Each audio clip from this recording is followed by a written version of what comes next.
So what a game, what a comeback by the Portugal team. Forza Portugal र पोर्चुगलले जर्मनीलाई 25 वर्ष पछाडि euro 2000 मा जमानामा हराएको त्यस पछाडि बल्ल आज पोर्चुगलले जर्मनीलाई हराएको छ। जर्मनीको साइड त अब त्यति साह्रो स्ट्रङै साइड चाहिँ थिएन यति बेला, तर पनि दे ह्याभ डन इट र they have rich the UEFA nations league final. अब गेम चाहिँ फर्स्ट हाफ चाहिँ 0-0 भएको थियो। खासै त्यति साह्रो दुईटैतिर अट्याक भएको थिएन। पोर्चुगल राम्रो खेलिरहेको थियो, तर पछि 20-25 मिनट पछाडि चाहिँ जर्मनी राम्रो खेल्दै गयो र डियोगो कोस्टाले केही राम्रो सेभ पनि गर्यो पोर्चुगलको किपरले। यता पोर्चुगलले फेरि चान्सहरू पाएको थियो, रोनाल्डोले पनि चान्सहरू पाएको थियो, तर टर स्टेगनलाई खासै वर्क गराउन सकेन फर्स्ट हाफमा चाहिँ।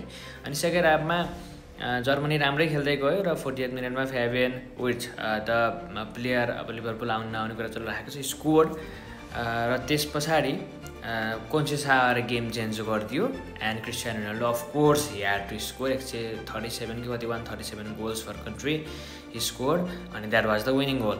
फर्स्ट अफ अल आज योसुवा किमिचको चाहिँ 100th क्याप चाहिँ जर्मनीको लागि क्याप्टेन पनि थियो र बबाल खेलेको थियो किमिच। आज जर्मनी हार्यो, तर किमिच वा जताततै जहाँ पनि किमिच भएको थियो, वार प्लेयर। पोर्चुगलको लागि चाहिँ for me the Portugal's best player was Nuno मेन्डेस।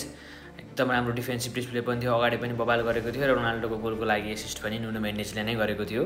तर गेम चेन्ज त्यति बेला भयो जब कोन्सेसा आयो, सुपर सब भएर आयो र यस्तो बबाल गोल हानिदियो कि लेफ्ट फुटले आउटसाइड द बक्स, यस्तो दामी हानिदियो कि जस्ट यसको एउटा unbelievable goal.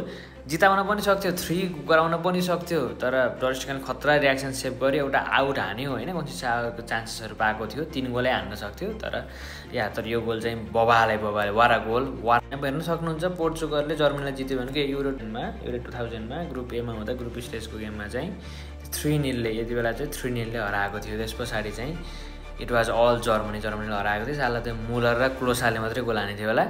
Portugal have rich the finals चाहिँ सन्डे हुँदैछ क्या हो, र भोलि फ्रान्स र स्पेनको गेम हुँदैछ। बबाल त्यहाँबाट को आउँछ त्योसँग पोर्चुगल भिड्नेवाला छ, एकदम गाह्रो हुनेवाला छ। Are you going to see this iconic picture again? I don't know. तर फ्रान्स र स्पेन लास्टै बबाल टिम भोलि आउँदैछ त्यो गेमको चाहिँ, त्यो गेम पनि बबाल हुनेवाला छ।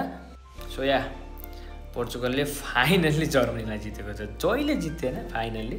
So ya forza Portugal, let's go Portugal and congratulations Cristiano. Final एकदमै गाह्रो हुनेवाला छ। फ्रान्स र स्पेन दुइटै बबाल टिम छन् होइन। फाइनल एकदमै गाह्रो हुनेवाला छ, तर ya Portugal have reached the finals र नेसन्स लिग 2 चोटि जित्न सक्ने फर्स्ट टिम हुन सक्छन्। यिनीहरू सुरुको नेसन्स लिग पनि पोर्चुगल जितेको थियो, फेरि पनि जित्न सक्छन् अब 3 सिजन पछाडि है त। Thank you for watching forza Portugal.